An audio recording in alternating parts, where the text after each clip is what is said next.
Welcome to మన TV. ముందుగా headlines చూద్దాం. ఈ ఉదయమే ప్రింట్ అండ్ స్టేషనరీ కమిషనర్ గా బాధ్యతలు చేపట్టిన ఏబీ. సాయంత్రానికి రిటైర్మెంట్ శుభాకాంక్షలు తెలిపిన ద్వారకా తిరుమలరావు పట్టాభి.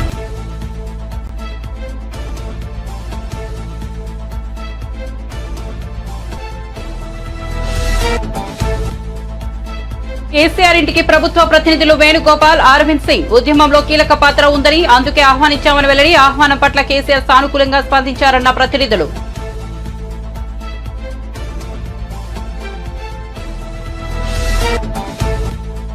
ఏపీ ప్రభుత్వ సలహాదారు సజ్జలపై కేసు నమోదు. నిబంధనలు పాటించే వాళ్లు కౌంటింగ్ ఏజెంట్గా అవసరం లేదన్న సజ్జల వ్యాఖ్యానించారంటూ వార్తలు. సజ్జలపై టీడీపీ నేత దేవినేని ఉమా, లాయర్ గూడపాటి లక్ష్మీనారాయణ ఫిర్యాదు. సజ్జలపై తాడేపల్లి పోలీసులు కేసు. ధ్యానంలో ప్రధాని మోదీ. తమిళనాడులోని కన్యాకుమారి పర్యటనకు వెళ్లిన మోదీ ఇక్కడి రాక్ మెమోరియల్ వద్ద 45 గంటలు ధ్యానం చేయమన్న ప్రధాని. ధ్యానానికి ముందు భగవతి అమ్మ ఆలయంలో మోదీ ప్రత్యేక పూజలు.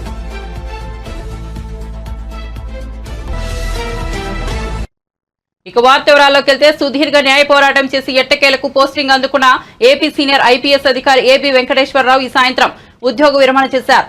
క్వాట్ ఉత్తర్వులను సమర్థిస్తూ ఏపీ హైకోర్టు తీర్పు ఇచ్చిన నేపథ్యంలో ఏపీ ప్రభుత్వం ఏబీ వెంకటేశ్వరరావుకు పోస్టింగ్ ఇస్తుందా లేదా అనే ఉత్కంఠ ఈ ఉదయం వరకు కొనసాగింది.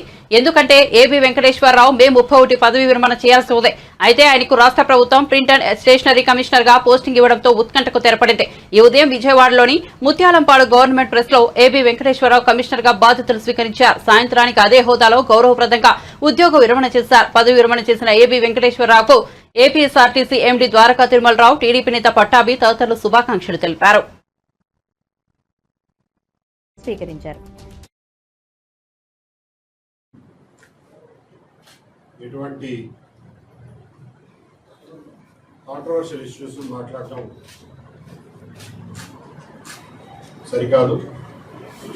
కాబట్టి పోస్టింగ్ ఆర్డర్స్ వచ్చాయి, జాయిన్ అయ్యాను, అంతవరకే పరిగెత్తుకున్నాను. ప్రస్తుతం ఇన్నాళ్ళు నాతో ఉండి, నాకు తోడుగా ఉండి, ధైర్యం చెప్పి వెన్నంటి ఉన్న మిత్రులు, శ్రేయోభిలాషులు అందరికీ నేను ఎప్పటికీ రుణపడి ఉంటాను.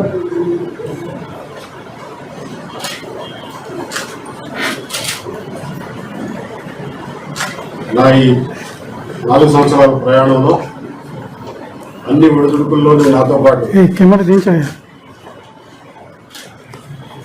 తోడుగా ఉన్నటువంటి నా కుటుంబ సభ్యులకి, మిత్రులకి, శ్రేయోభిలాషులకి, దేశ విదేశాల్లో ఉన్న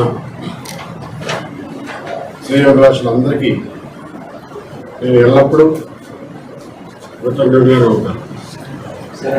పోస్ట్ రిటైర్మెంట్ ప్లాన్ ఎలా ఉంది ఇదైన తర్వాత చెప్తాను సార్. ఒక యూనిఫామ్డ్ ఆఫీసర్ గా యూనిఫామ్ తోనే రిటైర్ అవ్వాలనేటువంటి కళ నెరవేరుంది అనుకోవచ్చా, లేకపోతే ఇన్నాళ్ళు మీ స్ట్రగుల్? ఎస్ నెరవేరింది అనుకోవచ్చు. ఇదే ఆఫీస్లో మళ్ళా పోస్టింగ్ వచ్చి ఛార్జ్ తీసుకుంటున్నటువంటి తరుణంలో మీడియా మిత్రులు అందరూ వచ్చినందుకు మీ అందరికీ కృతజ్ఞతలు. అలాగే ఇక్కడికి వచ్చి నాకు అభినందనలు తెలియజేయడానికి వచ్చిన పురజనులు, స్నేహితులు, శ్రేయోభిలాషులు అందరికీ నా కృతజ్ఞత తెలియజేస్తున్నాను. ఈరోజు నా పదవి విరమణ రోజు కూడా అదే రోజున పోస్టింగ్ ఆర్డర్స్ తీసుకుని ఉదయం పదవి స్వీకరణ చేసి మధ్యాహ్నం పదవి విరమణ చేసేటటువంటి పరిస్థితి కలిగింది.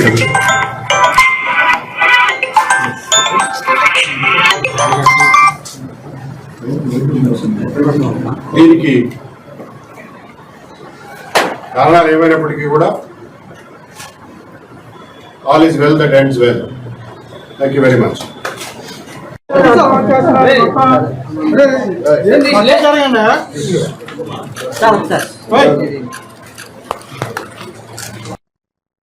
కౌంటింగ్ ఏజెంట్లపై అనుచిత వ్యాఖ్యలు చేసిన అభియోగంపై తాడేపల్లి పోలీసులు ఏపీ ప్రభుత్వ సలహాదారు సజ్జల రామకృష్ణారెడ్డిపై కేసు నమోదు చేశారు. నిబంధనలు పాటించే వాళ్ళు కౌంటింగ్ ఏజెంట్లకు అవసరం లేదని ఇటీవల సజ్జల వ్యాఖ్యానించినట్లుగా వార్తలు వచ్చాయి. ఆయన కామెంట్స్ పై టీడీపీ నేత దేవినేని ఉమా, న్యాయవాది గూడపాటి లక్ష్మీనారాయణ గురువారం చేసిన ఫిర్యాదు మేరకు శుక్రవారం పోలీసులు కేసు నమోదు చేశారు. తెలంగాణ రాష్ట్ర దశాబ్ది ఉత్సవాలకు బీఆర్ఎస్ అధినేత కేసీఆర్ ను కాంగ్రెస్ ప్రభుత్వం ఆహ్వానించింది. ఈ మేరకు సీఎం రేవంత్ రెడ్డి ఆదేశాలతో నందినగర్లోని కేసీఆర్ ఇంటి ప్రభుత్వ ప్రతినిధులు వేణుగోపాల్, అరవింద్ సింగ్ వెళ్లారు. ఆవిర్భావ వేడుకలకు ఆయన ఆహ్వానించిన అనంతరం కేసీఆర్ నివాసం బయట వారు మీడియాతో మాట్లాడుతూ ఆహ్వాన పత్రికను అందించడంతో పాటు కేసీఆర్ కు సీఎం రేవంత్ రెడ్డి రాసిన లేఖను కూడా అందించినట్లు చెప్పారు. ఉద్యమంలో కేసీఆర్ పాత్ర ఉందని అందుకే ఆహ్వానించినట్లు చెప్పారు. ఆహ్వానం పట్ల కేసీఆర్ సానుకూలంగా స్పందించారని తెలిపారు.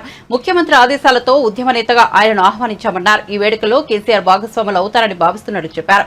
కాగా విపక్ష నేతగా ఉద్యమ భాగస్వామిగా కేసీఆర్ ను ఆహ్వానిస్తున్నట్లు ప్రభుత్వం వెల్లడించింది.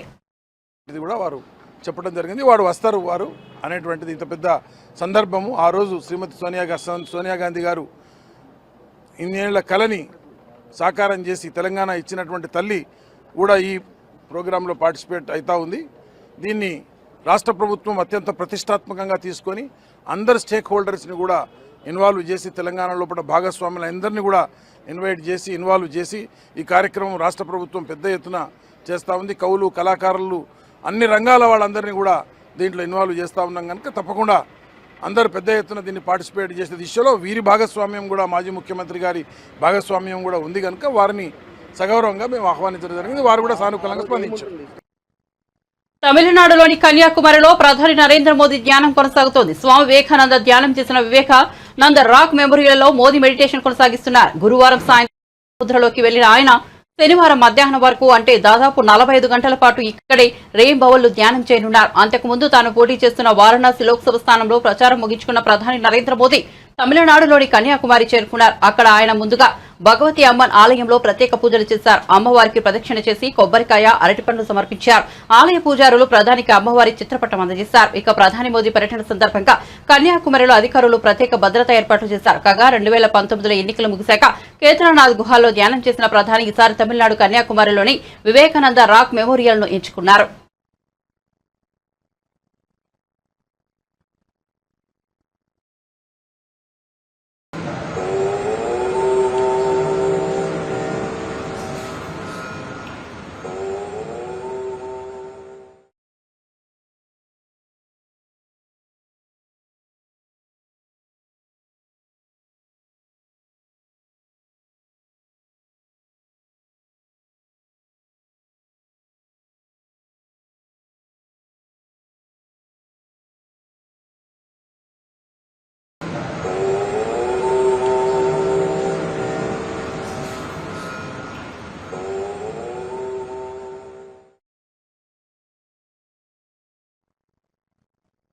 కేసీఆర్ పై దుష్ప్రచారం చేస్తున్న పలు మీడియా ఛానళ్లపై బీఆర్ఎస్ పార్టీ ఫిర్యాదు చేసింది.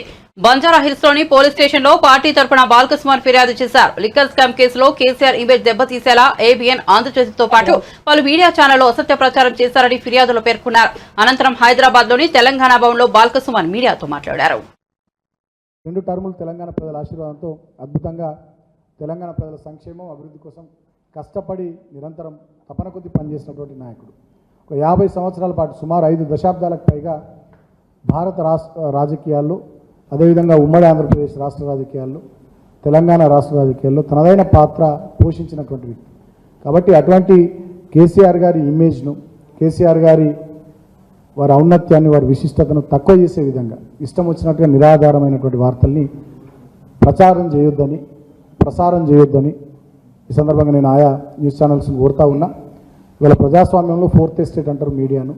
మరి ప్రతిపక్షంగా ఉన్న బీఆర్ఎస్ పార్టీకి ప్రజల కోసం, ఈ ప్రాంత అభివృద్ధి కోసం అధికార పక్షంపై వాళ్ళు ఎన్నికల సందర్భంగా ప్రజలకు ఇచ్చినటువంటి మాటల్ని నిలబెట్టుకోవాలనేటటువంటి అంశంపై మేము చేస్తున్నటువంటి పోరాటానికి, కార్యక్రమాలకు మద్దతుగా నిలబడి ప్రజల గొంతుకగా ఉండి ప్రజాస్వామ్యాన్ని ఈ రాష్ట్రంలో పరిరక్షించాల్సినటువంటి బాధ్యత ఈ మీడియా తీసుకోవాలి.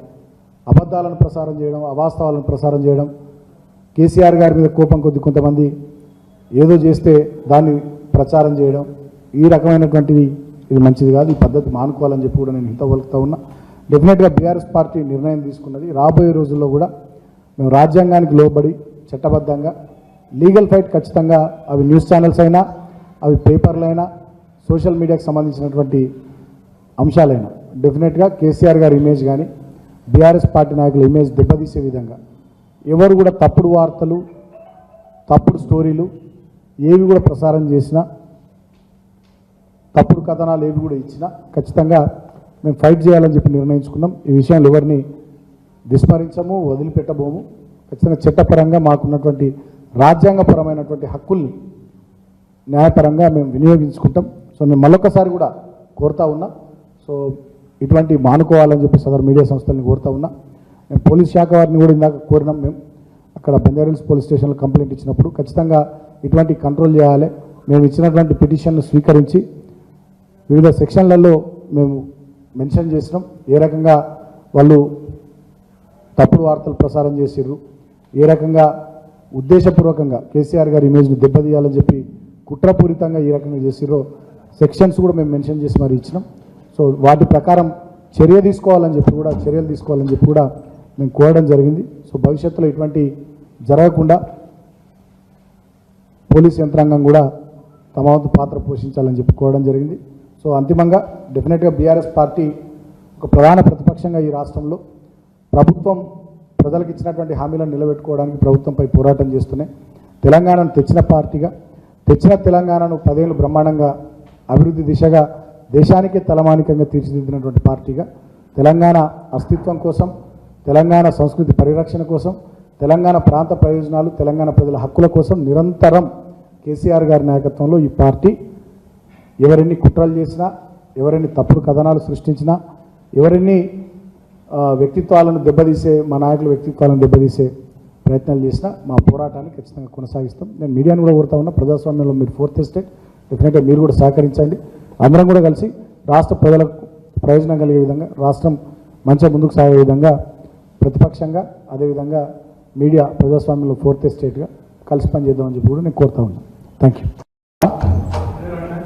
వినిపిస్తుంది ఆడియో? ఓకేనా? మొన్న ఢిల్లీ కేసీఆర్ ను కాపాడేందుకు బీజేపీ ప్రయత్నిస్తోందని, అందులో భాగంగానే సీబీఐ విచారణ కోరుతోందని ఎమ్మెల్సీ జీవన్ రెడ్డి విమర్శించారు. గాంధీభవన్లో ఆయన మీడియాతో మాట్లాడారు. ఫోన్ ట్యాపింగ్ దోషులను శిక్షించాలని కోరుతూ బీఆర్ఎస్ మిత్రపక్షమైన బీజేపీ ధర్నా చేయడం విడ్డూరంగా ఉందన్నారు. పార్లమెంట్ ఎన్నికల్లో బీఆర్ఎస్ బీజేపీకి ఎలా కొమ్ము కాసిందో చూశామని చెప్పారు. అంతవరకు పల్లెత్తు ఆ అంశంపై మాట్లాడనటువంటి భారతీయ జనతా పార్టీ నాయకులు ఇలా రాష్ట్ర పోలీసు అధికార యంత్రాంగం సమర్థవంతంగా వీళ్ళందులో ప్రధాన పాత్రదారుడైనటువంటి రాధాకిషన్ రావుతోని కన్ఫెషన్ స్టేట్మెంట్ రికార్డు చేయించడం జరిగింది. మరి ఎవరెవరి టెలిఫోన్ ట్యాపింగ్ చేయడం జరిగింది, ఏ పరిస్థితుల్లో చేయడం జరిగింది, ఎవరి సూచనకు అనుగుణంగా చేయడం జరిగింది, అవన్నీ కూడా కన్ఫెషన్ స్టేట్మెంట్స్ అన్ని కూడా రికార్డు చేయించడం జరిగింది. వాళ్ళ ఇన్వెస్టిగేషన్ ఈజ్ ఇన్ ప్రోగ్రెస్. దాన్ని ఏదైతుందో ఏ విధంగా నిలువరింప చేయాలనే తలంపుతో ఏదైతుందో నిన్నటి పార్లమెంట్ ఎన్నికల్లో మనకు తెలియంది కాదు బీఆర్ఎస్ పార్టీ ఏ విధంగా బీజేపీకి కొమ్ము కాసిందో, ఏ విధంగా బీఆర్ఎస్ పార్టీ బీజేపీకి కొమ్ము కాసిందో దానికి ప్రతిగా బీజేపీ ప్రత్యుపకారం ఏదైతున్నదో బీఆర్ఎస్ అధ్యక్షుడు కేసీఆర్ గారిని ఈ నేరంకి వెళ్ళి బెయిల్అవుట్ చేయాలి, ఏ విధంగా కాపాడాలనేటువంటి ఒక తాపత్రయంతో ఈ అంశాన్ని పక్కదారి పట్టింపు చేయాలనేటువంటి ఒక ఆలోచనతో ఈ నిరసన దీక్షలు చేస్తుంటే యావత్ రాష్ట్ర ప్రజానికే గమనిస్తుందని చెప్పి అంటున్నాను. రాష్ట్రంలో ప్రభుత్వం ఏర్పడి దాదాపు 5 మాసాలు గడుస్తుంది, 5-6 మాసాలు గడుస్తుంది. వీళ్ళ కాళేశ్వరం ప్రాజెక్టు సంబంధించి వీళ్ళ కేంద్ర ప్రభుత్వ ఏజెన్సీస్ తోని దాన్ని విచారణ చేపించడమే కాకుండా జ్యుడిషియల్ ఎంక్వైరీ ఆర్డర్ చేయడం జరిగింది. వీళ్ళ సంబంధిత వ్యవహారంపై చర్యలు తీసుకోపోబోయే ముందు వాస్తవానికి అనుగుణంగా ఏదైతుందో చర్యలు ఉండాలన్నట్టుగా భావన తలంపుతోని న్యాయ విచారణ ఆదేశించడం జరిగింది. న్యాయ విచారణ నిష్పక్షపాతంగా ఉంటుంది, బాధ్యులపై చర్యలు తీసుకోవడానికి ఏదైతుందో మనకు ఆస్కారం ఉంటుందనే భావనతోని జ్యుడిషియల్ ఎంక్వైరీ ఇప్పిస్తే కాళేశ్వరం ప్రాజెక్టుపై చర్యలు ఇంకా నాకు అర్థమే కాదా అని చెప్పంటున్నాను నేను. నువ్వు ఎంతవరకు సిబిఐని ఏదైతుందో ఇలా భారతీయ జనతా పార్టీ ఇవాళ ఒక వాళ్ళ ఏజెన్సీగా మరల్చుకోనని ఒక భావంతో ఏమనంటే సిబిఐ ఎన్ఫోర్స్మెంట్ డైరెక్టరేట్ నేను ఆపాదించాలి, లొంగ తీసుకోవాలి, పార్టీలో కలుపుకోవాలి అనే వాస్తవాన్ని గమనించాలని చెప్పంటున్నాను నేను. ఇలా మీరు కేసీఆర్ ను ఈ టెలిఫోన్ ట్యాపింగ్ తప్పించాలని చెప్పని ఎన్ని కుట్రలు కుతంత్రాలు చేసినా గానీ కేసీఆర్ తప్పించడం మీ తరం కాదు అని చెప్పంటున్నాడు. కేసీఆర్ నిండా పూరుకుపోయిండు. అందులో టెలిఫోన్ ట్యాపింగ్ వ్యవహారంలో కేసీఆర్ నిండా పూరుకుపోయిండు. ఆయన కాపాడడం మీ తరం కాదు కదా, ఇవ్వడు తరం కాదు అని చెప్పంటున్నాను నేను. కేసీఆరే కాదు, ఆయన ప్రభుత్వంలో ఆయనకు దీనికి అనుబంధంగా ఎవరెవరు ఉన్నా కానీ అందరినీ వెలికి తినదొద్దని చెప్పంటున్నాను. దయచేసి ఏదైతున్నదో మీరు బిఎల్ సంతోష్ 2 సంవత్సరాలు గడిచిందయా, 2 సంవత్సరాలకి వెళ్ళి ఏదైతుందో నువ్వు ఎప్పుడైతే కేసీఆర్ గారు బిఎల్ సంతోష్ కుట్రపూరితంగా నేరంలో ఇరికించాలని ప్రయత్నం చేసినని చెప్పని మీరు భావిస్తున్నారో మరి ఎందుకు దాన్ని నిలువరింపజేయలేకపోయారు? ఎందుకు వాస్తవాలు వెలికి తీయలేకపోయారు? అంటే మీ సమర్థత ఎంత కనబడుతుంది కదా. ఇవాళ ఏదైతున్నదో ఇవాళ భారతీయ జనతా పార్టీ కేంద్ర ప్రభుత్వ సమర్థత ఎంత అనేది కనబడుతుందని చెప్పి అంటున్నా. స్వయంగా మీ అధినాయకుడిని కేసులో ఇరికించే ప్రయత్నం చేయడం జరిగింది కుట్రపూరితంగా అని చెప్పని మీరు ఎప్పుడైతే భావిస్తున్నారో ఆ కుట్రలు ఛేదించి వైఎస్ జగన్మోహన్ రెడ్డి మరోసారి ముఖ్యమంత్రి కాబోతున్నారనే దుగ్ధతో రామోజీరావు పచ్చబీడియా అసైడ్ భూములపై రాతలు రాస్తున్నారని రాష్ట్ర సాంఘిక సంక్షేమ శాఖ మంత్రి మేరుగ నాగార్జున మండిపడ్డారు. ఆయన గురువారం తాడేపల్లిలోని వైఎస్ఆర్సీపీ కేంద్ర కార్యాలయంలో మీడియాతో మాట్లాడుతూ దళితులకు వారి భూములపై హక్కులు కల్పించాలని సీఎం జగన్ చట్టం తెచ్చారని, అది కూడా 2003కు ముందే ఉన్న భూములపైనే హక్కులు కల్పించారని తెలిపారు. ఇదంతా పారదర్శకంగానే చేశారన్నారు. దాడులు, అఘాయిత్యాలు, అమానుషాలు వైఎస్ఆర్ కాంగ్రెస్ పార్టీ కేడర్ మీద ఇష్టారాజ్యంగా దాడులు చేయించి వ్యవస్థలను చేతిలో పెట్టుకొని ఎన్నికలు జరిగిన నేపథ్యంలో కొత్త ఆలోచనకు వచ్చేశారు. వైఎస్ఆర్ కాంగ్రెస్ పార్టీ అధికారంలోకి వచ్చేస్తుంది, ఏదో ఒక రకంగా గుడ్డగాల్చి నెత్తినేయాలా, పార్టీని కానీ నాయకులు కానీ ఏదో ఒక రకంగా వారి మీద బురద జల్లాలని ఒక ఆలోచన తప్ప తెలుగుదేశం పార్టీకి కానీ తెలుగుదేశం పార్టీకి సపోర్ట్ చేస్తున్నటువంటి మీడియా సంస్థలు కానీ ఎక్కడా వెనుకాటల్లా. ఇదిగో లక్షల ఎకరాల అసైన్మెంట్ భూములు కొట్టేసేది కుట్ర అంట. నేను అడుగుతా ఉన్నా, సిగ్గట్టా లేదు ఈ పత్రిక యజమానికి అడుగుతా ఉన్నా. దేశంలో పర్టికులర్గా కంబైన్డ్ రాష్ట్రంలో ఆంధ్రప్రదేశ్ రామోజీ ఫిల్మ్ సిటీకి సంబంధించి నీ ఫిల్మ్ సిటీలో దళితుల భూములు ఉన్నాయి, నువ్వు అప్పళంగా కొట్టేశావు. ఏ రోజన్నా నువ్వు ఈ పత్రికలో ఎందుకు రాయలేకపోయావని అడుగుతా ఉన్నా. జగన్మోహన్ రెడ్డి గారు అసైన్మెంట్ చట్టాన్ని తీసుకుంది ఆషామాషిగా తీసుకోలా. 2003కి ముందు 20 సంవత్సరాలకు ముందు ఏ దళితుడైతే భూమిని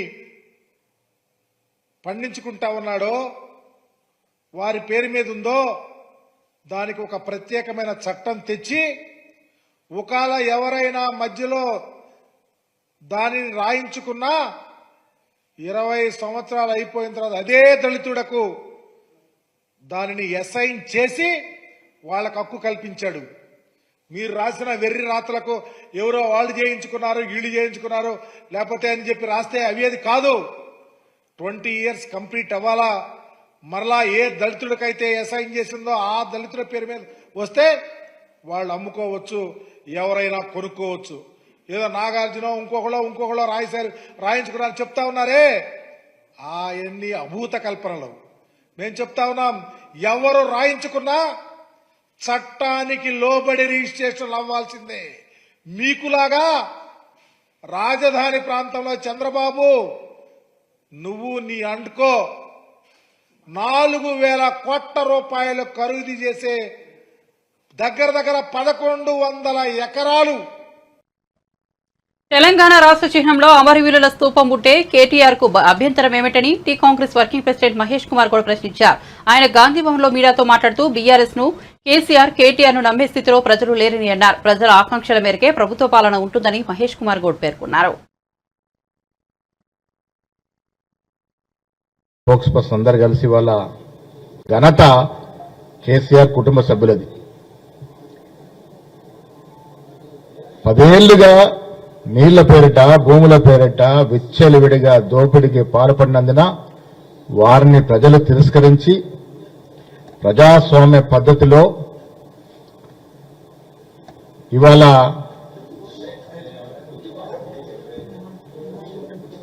కాంగ్రెస్ పార్టీని తెలంగాణ ప్రజలు గెలిపించినారు. దానికి కారణం ఏంటంటే వారు చేసిన దోపిడీ ఇంత అంత కాదు. ఆ దోపిడీకి నిరసనగా ప్రజలు ఓట్లేసి ఇలా కాంగ్రెస్ పార్టీని గెలిపించినారు. కాంగ్రెస్ పార్టీ ఇవాళ 4 నెలలుగా రేవంత్ రెడ్డి గారు ముఖ్యమంత్రి ఆధ్వర్యంలో చేస్తున్నటువంటి ప్రతి కార్యక్రమం, వేస్తున్న ప్రతి అడుగు ప్రజల ఆకాంక్షలకి, ప్రజల ఆశలకి 1969 ఇప్పటి వరకు తెలంగాణ ప్రజలు నిజమైన తెలంగాణ వాదులు ఏది కోరుకున్నారో ఆ దశగా అడుగులు పడుతున్న ఈ తరుణంలో కేటీఆర్ ఇతర టీఆర్ఎస్ నాయకులు రోడ్ల మీదకి వచ్చి హంగామా చేసే ప్రయత్నం చేస్తా ఉన్నారు. తెలంగాణ ప్రభుత్వ చిహ్నం దాంట్లో కొంత మార్పులు చేర్పులు చేయాలనే ఆలోచన రేవంత్ రెడ్డి గారి ప్రభుత్వం చేసినప్పుడు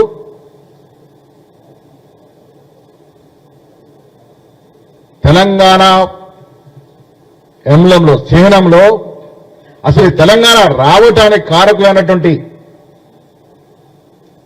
ఉద్యమకారులు, ఆనాడు ప్రాణాలు అర్పించినటువంటి విద్యార్థులు, నిరుద్యోగులు,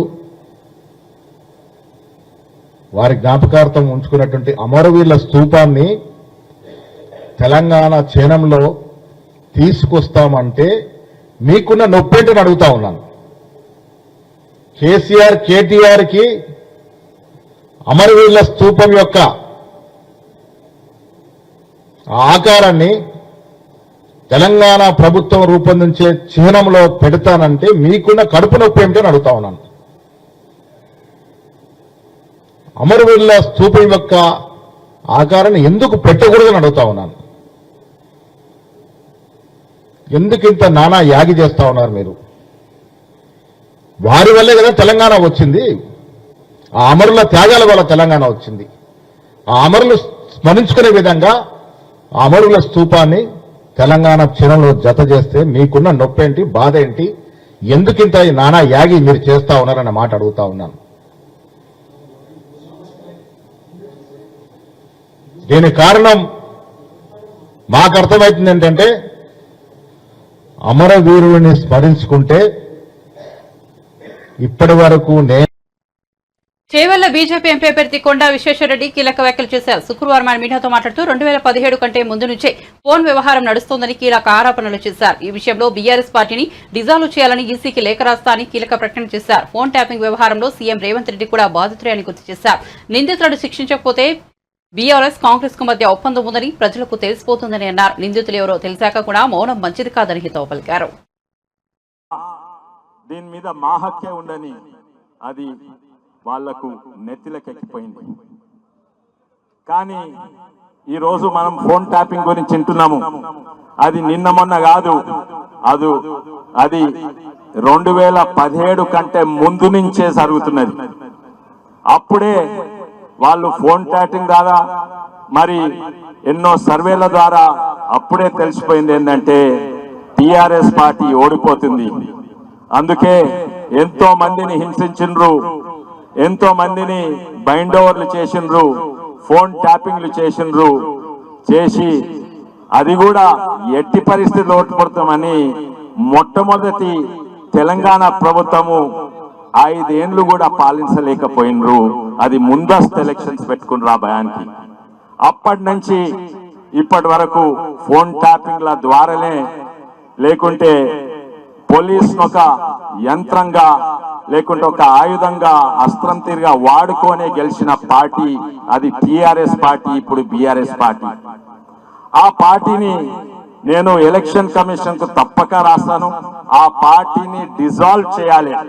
అది పొలిటికల్ పార్టీగా ఉండొద్దు, అది డిజాల్వ్ చేయాలి. ఇటువంటి పార్టీలు ఓ కుటుంబ పాలన దేశానికి, రాష్ట్రానికి, సమాజానికి నష్టము. ఎన్నో ఉదాహరణలు ఉన్నాయి. మన ముఖ్యమంత్రి గారినే హింసించిండ్రు, ముఖ్యమంత్రి గారిని ఫోన్ ట్యాప్ చేసిండ్రు. ఇప్పుడున్న ముఖ్యమంత్రి గారిని ఆయన సొంత బిడ్డే ఎంగేజ్మెంట్ కు పోనీయలేదు. ఆయన ఎలక్షన్స్ అప్పుడు కొడంగల్లా ఆయన ఫోన్లు ట్యాప్ చేసి ఆయన ఇంటిని రేట్ చేసిండ్రు. నేను అనుకుంటున్నా ఏంటంటే వారు చర్యలు తీసుకుంటారు. సిబిఐ ఎంక్వైరీ కూడా అవసరం లేరు వారు అనుకుంటే, కానీ ఎందుకు తీసుకుంటలేరు? ఇంకా కొంచెం సమయం పడితే సమయం పడని గాని మా మీద ఆరోపణ పెట్టిండ్రు, మీరు కవితాన్ని చేయలేదు, అందుకే మీరు పొత్తున్నది టిఆర్ఎస్ బిఆర్ఎస్ ఇంకా బీజేపీ మధ్యలో. ఇప్పుడు ప్రజలు అనుకోరా మీకు కూడా పొత్తుంది, అందుకే అసలుకు మెయిన్ నిందితుడు ఎవరు? వాడుకున్న పోలీస్ కాదు, ఇది సీఎం గారి కుమారుడే వాడుకున్నారు. వాళ్ళే A1 చేయాలని నేను అనుకుంటున్నాను. ఇవి మీకు ఇంకా సమయం ఉన్నది, వీరి మీద చర్యలు తీసుకోవాలి. ఇంకోటి ఏంటంటే తిరుమల శ్రీవారిని కేంద్ర హోంమంత్రి అమిత్ షా శుక్రవారం దర్శించుకున్నారు. ఆయనకు టీటీడీ ఈవో ధర్మారెడ్డి, ఆలయ అర్చకులు మర్యాదలతో స్వాగతం పలికారు. అనంతరం గర్భాలయంలోకి వెళ్లిన అమిత్ షా స్వామివారిని దర్శించుకుని మొక్కులు చెల్లించారు. దర్శనానంతరం అమిత్ షాకు రంగనాయకుల మండపంలో పండితులు ఆశీర్వచనం చేశారు. ఈవో ధర్మారెడ్డి స్వామివారి తీర్థ ప్రసాదాలు, చిత్రపటాన్ని అందజేశారు.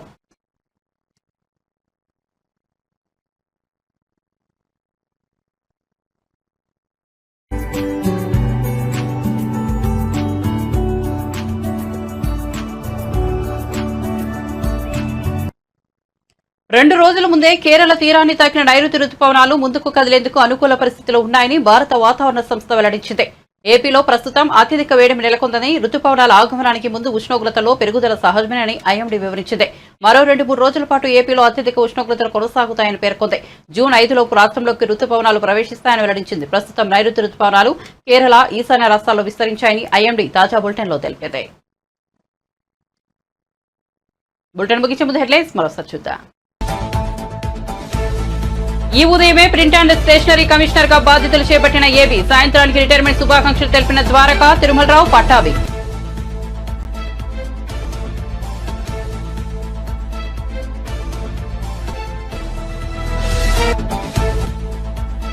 కేసీఆర్ ఇంటికి ప్రభుత్వ ప్రతినిధులు వేణుగోపాల్, అరవింద్ సింగ్ ఉద్యమంలో కీలక పాత్ర ఉందని, అందుకే ఆహ్వానించామని వెల్లడి. ఆహ్వానం పట్ల కేసీఆర్ సానుకూలంగా స్పందించారన్న ప్రతినిధులు.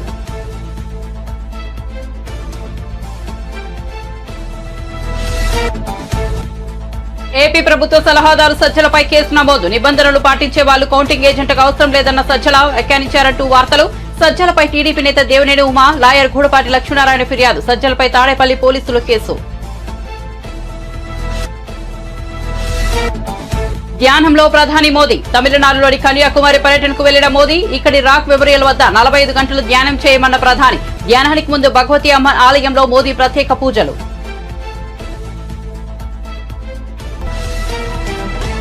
మరిన్ని అప్డేట్స్ కోసం చూస్తూనే ఉండండి మన టీవీ.